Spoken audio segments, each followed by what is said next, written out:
मैं असम राज्य में जब जा रहा था, ஒரு பகுதியில் நான் ஊழியத்திற்கு கடந்து செல்ல வேண்டும். एक जगह पे मुझे जाना था. அந்த இடத்திற்கு நான் கடந்து சென்றேன். मैं वहां पे जब गया, அங்கு ஒரு மனிதரை சந்தித்தேன். वहां पे एक व्यक्ति से मिला.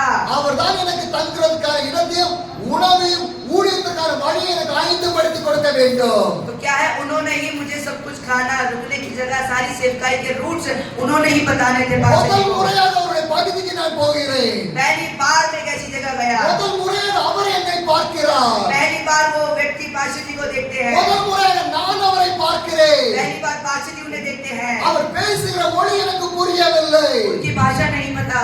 என்னுடைய மொழி அவருக்கு புரியவில்லை. इनको उनकी भाषा नहीं पता. அவருக்கு என்னோடு பேச வேண்டும் என்ற ஆசையும் வாஞ்சையும் இருந்தது. उनके दिल में इच्छा थी कि वो पास्टर जी से बात करे. என்னோடு ஒரு தம்பி இருந்தான். मेरे साथ एक ब्रदर थे. அவனுக்கு ஆங்கிலம் புரியும், அவனுக்கு ஆசாம் மொழியும் புரியும். उनको इंग्लिश और असामी दोनों भाषा आती थी. அந்த தம்பிக்கு ஆசாமி மொழியும் தெரியும், இங்கிலீஷ் மொழியும் தெரியும். तो जो पास्टर जी के साथ है उन्हें इंग्लिश और असामी दोनों लैंग्वेज आती थी. ஆண்டவர் அந்த நேரத்தில் அந்த தம்பி எனக்கு ஒரு டிரான்ஸ்லேட்டராக அந்த இடத்துல கொண்டு வந்தாரு. तो आप देखिएगा उन जो ब्रदर को है उस समय ट्रांसलेटर के रूप में पास्टर जी के साथ भेजा परमेश्वर ने. இப்போ ஒரு மொழி தடையில ஈஸியாக பேச முடியும். अब बिल्कुल भी भाषा की रुकावट नहीं है. அந்த சகோதரர் சொன்னார், उन भैया ने कहा, சில வருடங்களுக்கு முன்பதாக कुछ सालों पहले எனக்கு இயேசுனா யாருன்னு தெரியாது. मैं नहीं जानता था यीशु कौन है. இயேசுடைய பேரை நான் கேட்டதும் இல்லை. मैंने यीशु का नाम तक नहीं सुना. அப்படிப்பட்ட ஒரு வாழ்க்கையை நான் வாழ்ந்து கொண்டிருந்தேன். मैं इस प्रकार का एक जीवन जी रहा था. நான் மிலிட்டரியில வேலை செய்துட்டு இருந்தேன். मैं आर्मी में काम कर रहा था. நான் அதனால அதிகமாக மதுபானம் குடிப்பேன். तो इसलिए सबसे ज्यादा मैं शराब पीता था. எல்லா கெட்ட பழக்கங்களும் எனக்கு இருந்தது. सारे गंदे पाप मेरे अंदर थे. என்னுடைய தாய் வியாதியினால் படுக்கையாகி விட்டார்கள். मेरी माँ बीमारी की वजह से मंजे पे लेट थी. நாங்கள் மாந்திரிகம் எல்லாம் செய்து பார்த்தோம். हम ज्यादातर तंत्र मंत्र करते थे. எந்த ஒரு விடுதலையும் கொண்டு வர முடியவில்லை. लेकिन किसी के द्वारा भी छुटकारा नहीं मिला. என் தாய் ஒவ்வொரு நாளும் மரணத்துக்கு நேராக போய் கொண்டே இருந்தார்கள். उनकी मम्मा हर दिन मौत के मुंह में धकेले जा रहे थे. எங்கெங்கோ ஹாஸ்பிடலுக்கெல்லாம் கொண்டு போனேன். कहां उनकी माँ को लेके गए. டாக்டர்ஸ் எல்லாம் சொல்லிட்டாங்க, उन्होंने कहा, डॉक्टर्स ने जवाब दे दिया, உன்னுடைய அம்மா இறந்து போறாங்க. डॉक्टर्स ने कह दिया आपकी माँ मरने वाली है. மந்திரவாதியை பார்க்க போனேன். फिर जादूगर को देखने गया. மாந்திரிகம் எல்லாம் செய்யலேன். सारे तांत्रिक कर दिए. எந்த ஒரு சுகமும் கிடைக்கல. कोई चंगाई नहीं எந்த मिली. ஒரு விடுதலையும் கிடைக்கல. कोई छुटकारा नहीं मिला. ராத்திரி 1 மணிக்கெல்லாம் रात को 1 बजे எங்க வீட்ல மாந்திரிகம் செய்துட்டே இருப்போம். हम अपने घर में जादू टोना करते थे. அதுக்கு அதிகமான பணம் எல்லாம் செலவழித்து கொண்டே இருந்து उसके लिए बहुत ज्यादा पैसे खर्चते थे. எந்த ஒரு விடுதலையும் நடக்கவில்லை. भैया ने कहा कोई छुटकारा नहीं मिला. ஒரு நாளைக்கு लेकिन एक ஒரு दिन போதகரும் ஒரு மிஷனரியும் எங்க வீட்டுக்கு வந்தாங்க. एक दास और एक मिशनरी उन भैया के घर में அவங்க गए. என்கிட்ட கேட்டாங்க, उन्होंने उनसे पूछा, உங்க அம்மா வியாதியில படுத்திருக்காங்கல்ல, आपकी माँ बीमारी में लेटे है ना, நாங்க ஜெபம் பண்ணவா? क्या हम प्रार्थना करें? ஆனா எனக்கு ஜெபம் என்னன்னே தெரியாது. लेकिन उन भैया को प्रार्थना ही नहीं पता था क्या होता है. ஆனா அவங்க ஜெபம் பண்ணவான்னு கேட்டாங்க. तो उन्होंने पूछा कि हम प्रार्थना करें क्या. நான் நினைச்சேன் मैंने सोचा டாக்டர்ஸ் எல்லாம் கொண்டு போயாச்சு, डॉक्टर्स लेके चले அவங்க गए. கை விட்டுட்டாங்க. उन्होंने हाथ छोड़ दिया. மாந்திரிகம் எல்லாம் செய்து பார்த்தேன், सारे जादू टोना कर लिए. அதுவும் கை விட்டுச்சு. उन्होंने भी हाथ छोड़ दिया. இவங்களால என்ன செய்ய முடியும்? इनसे क्या होगा? இவங்களால என்ன செய்ய முடியும்? इनसे क्या होगा? இந்த பாஸ்டர் நேரா அந்த தாயார் படுத்திருக்க கட்டில் பக்கம் போறாங்க.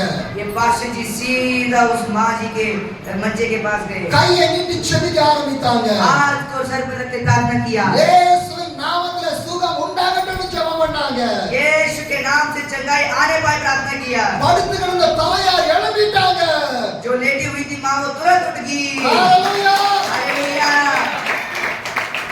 டாக்டர்ஸால குணப்படுத்த முடியாததை இயேசு குணப்படுத்த முடியும். देखिए जो डॉक्टर्स नहीं चंगा कर सकते वो यीशु मसीह चंगा कर सकते हैं. மந்திரவாதியால குணப்படுத்த முடியாததை இயேசு குணப்படுத்த முடியும். जादू टोना तंत्र मंत्र से जो नहीं हो सकता वो यीशु कर இந்த सकता है. பாஸ்டர் இயேசுவின் நாமத்திலே சுகம் உண்டாகட்டும்னு ஜெபம் பண்ணாரு. सिर्फ एक प्रार्थना यीशु के नाम से चंगा हो जा.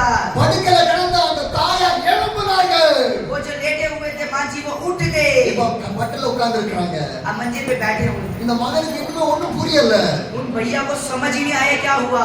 டாக்டர்ட்ட கொண்டு போறேன். डॉक्टर के पास लेके गया. மாந்திரி எல்லாம் செய்து तंत्र मंत्र किया. ஒண்ணும் நடக்கலையே. कुछ नहीं हुआ. ஆனா இவன் இயேசுன்னு பேர் சொன்ன எங்க அம்மா எழுப்பிட்டாங்களே. लेकिन ये यीशु का नाम लेते ही क्यों उठ गए. அப்ப அந்த இயேசுவின் நாமத்துல ஒரு பெரிய அந்த பேர்ல ஒரு மகிமை இருக்குது. तो उन्होंने सोचा कि हाँ यीशु के नाम में एक बड़ी महिमा है. அந்த இயேசுடைய பேர்ல ஒரு வல்லமை இருக்குது. यीशु के नाम में एक बड़ा सामर्थ है. இயேசுன்னு சொன்னாலே அற்புதம் நடக்கும். यीशु का नाम लेते हैं तो आश्चर्य कर्म होते हैं. இந்த மிலிட்டரி சகோதரனுடைய வாழ்க்கையில அப்படி ஒரு நம்பிக்கை வந்துச்சு. ये जो भैया थे उनके जीवन में ऐसा विश्वास आया. அவர் இந்த மாந்திரிய காரியங்கள் எல்லாத்தையும் வெளியே போட்டாரு. उन्होंने सारे जादू टोना की चीजें बाहर फेंक दी. இயேசுக்காக தன்னுடைய வாழ்க்கையை அர்ப்பணித்தாரு. यीशु के लिए अपने जीवन को अर्पण कर அந்த दिया. மதுபான பாட்டில் எல்லாத்தையும் உடைச்சு போட்டாரு. सारी शराब की बोतलें तोड़ दी. அந்த எல்லா போதைப் பொருளையும் தூக்கி தூர எறிஞ்சாரு. सारी नशे की चीजें दूर कर दी. இயேசுக்கு தன்னுடைய வாழ்க்கையை அர்ப்பணித்தாரு. यीशु को अपना जीवन अर्पण कर दिया. ஹalleluya हालेलुया ஹalleluya हालेलुया. அந்த சகோதரனுடைய வாழ்க்கையில் அற்புதம் செய்த ஆண்டவர் உங்களுடைய வாழ்க்கையில் அற்புதம் செய்ய மாட்டாரா? क्या उनके जीवन में उन भाई के जीवन में जो आश्चर्य कर्म करने वाला परमेश्वर है आपके जीवन में नहीं कर सकता? சில வருடங்கள் கழிந்தது. कुछ समय बीत गया. அவர் வீட்டில் இருந்து ரிட்டையர்ட் ஆனாரு. फिर वो आर्मी से रिटायर हो गए. வீட்டுக்கு வந்தாரு. घर में आए. ஆனா அவரால் சும்மா இருக்க முடியல. लेकिन उनसे शांत बैठा नहीं. இயேசுக்காக எதையாவது செய்ய வேண்டும் என்கிற ஒரு ஆர்வம் அவருக்குள்ளாக இருந்தது. उनके दिल में यीशु के लिए कुछ ना कुछ करना था. उनके दिल में प्यास थी. ஏன்னா क्यों? பரிசுத்தாவியானவர் உங்களுக்குள்ளாக வந்துச்சுன்னா अगर पवित्र आत्मा आपके अंदर आए तो உங்களால சும்மா இருக்க முடியாது. आप शांति से नहीं बैठ सकते. ஏன்னா பவித்திர ஆத்மா உங்கள் வாழ்க்கையில ஒரு மாற்றத்தை உருவாக்கும். पवित्र आत्मा आपके जीवन में एक बदलाव को देगा. உங்களை சுவிசேஷத்தை சொல்ல வைக்கும். आप सुसमाचार सुनाना शुरू करोगे. ஜெபீல ஜெபத்துல வழி நடத்தும். आप प्रार्थना में बढ़ना शुरू करोगे. பரிசுத்த ஆத்மா உங்களுக்குள்ளாக வந்துச்சுன்னா पवित्र आत्मा आपके अंदर आया तो நீங்க சும்மா இருக்க மாட்டீங்க. आप शांति से नहीं बैठोगे. ஜெபிக்க ஆரம்பிப்பீங்க. आप प्रार्थना करना शुरू करोगे. போகிறனால இயேசுவின் நாமத்தை சொல்வீங்க. जाते समय सबको परमेश्वर का नाम बताओगे. அதுதான் பரிசுத்த ஆவியோட வல்லமை. ये पवित्र आत्मा का सामर्थ्य அந்த है. பரிசுத்த ஆவியை நீங்க பெற்றுக்கொள்ள வேண்டும். वही पवित्र आत्मा आप सबको पाना है. மிலிட்டரி சகோதரருக்கு வாழ்க்கையில ஒரு பரிசுத்த ஆவியானவர் இறங்கி வந்தாரு. इन भैया के जीवन में एक पवित्र आत्मा उतरा. ஆனா இவருக்கு பிரசங்கம் பண்ண தெரியாது. लेकिन इन्हें प्रचार करना नहीं आता. ஒரு சபையை நடத்த தெரியாது. एक कलीसिया को चलाना नहीं आता. ஆனா ஊழியத்தை செய்யணும்னு அவருக்கு ஆர்வம். लेकिन सेवकाई करने की बहुत इच्छा थी. என்ன பண்ணாரு தெரியுமா? पता है क्या किया? ஒரு பாஸ்டர் அங்க அப்பாயின்மென்ட் பண்ணாரு. एक पास्टर जी को उन्होंने अपॉइंट किया. அவரே salary கொடுத்தாரு. उनको अपनी सैलरी दी. எவ்வளவு பெரிய மனது அது? लेकिन कितना बड़ा दिल है उनके अंदर. எவ்வளவு பெரிய மனது அது? कितना बड़ा दिल है. அவருக்கு எப்படி ஊழியம் செய்யணும்னு தெரியாது. उनको नहीं पता सेवकाई कैसे करे. ஆனா அவருக்கு ஊழியம் செய்யணும்னு வாஞ்ச. लेकिन उनके दिल में सेवकाई करने की इच्छा है. அவர் என்ன பண்ணாரு? उन्होंने क्या किया? ஒரு பாஸ்டர் அந்த பகுதிக்கு அப்பாயின்ட் பண்ணாரு. एक पास्टर को वहां पे अपॉइंट किया. அவருக்கு தங்குறதுக்கான வீடு கொடுத்தாரு. उनको रहने का घर भी दिया. அந்த செலவுக்கான எல்லா பண வசதியும் செய்து கொடுத்தாரு. खर्चे की हर चीजें दी. இப்போ हाँ। அந்த மிலிட்டரி சகோதரன் अब आर्मी वाले भैया இந்த பாஸ்டர் மூலமாக அவர் பகுதியில ஊழியம் செய்ய ஆரம்பிக்கிறாரு. वो पास्टर के द्वारा उस जगह पे सेवकाई करना शुरू किया.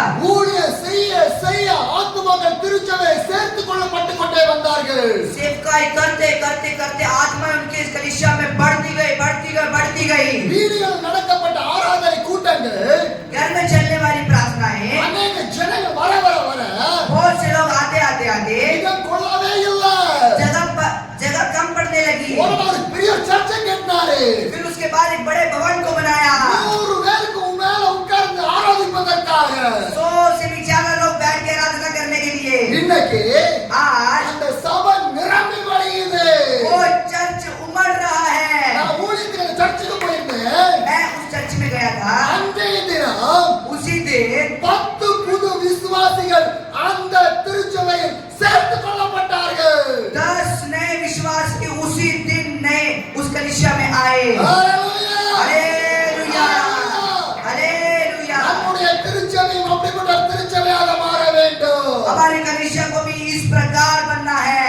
ஒவ்வொரு ஞாயிற்றுக்கிழமை புது விசுவாசிகள் திருச்சபை வர வேண்டும். हर इतवार नए विश्वासी को हमारे कलीसिया में आना है. ஹalleluya हालेलुया. அது இயேசுவின் நாமத்தினால் नाम से, यीशु के नाम से। ஹalleluya. हालेलुया। அப்படிப்பட்டவர்களாக நீங்கள் மாற வேண்டும். इसी प्रकार आपके जीवन को भी बदलना है। நான் விசுவாசிகளை கூட்டிக் கொண்டு வருவேன். मैं विश्वासी, मैं आत्माओं को चर्च में लेकर நான் आऊंगा। ஆத்துமாக்களை திருச்சபையில் அழைத்துக் கொண்டு வருவேன். मैं आत्माओं को लेकर आऊंगा। நான் சுவிசேஷத்தை சொல்லுவேன். मैं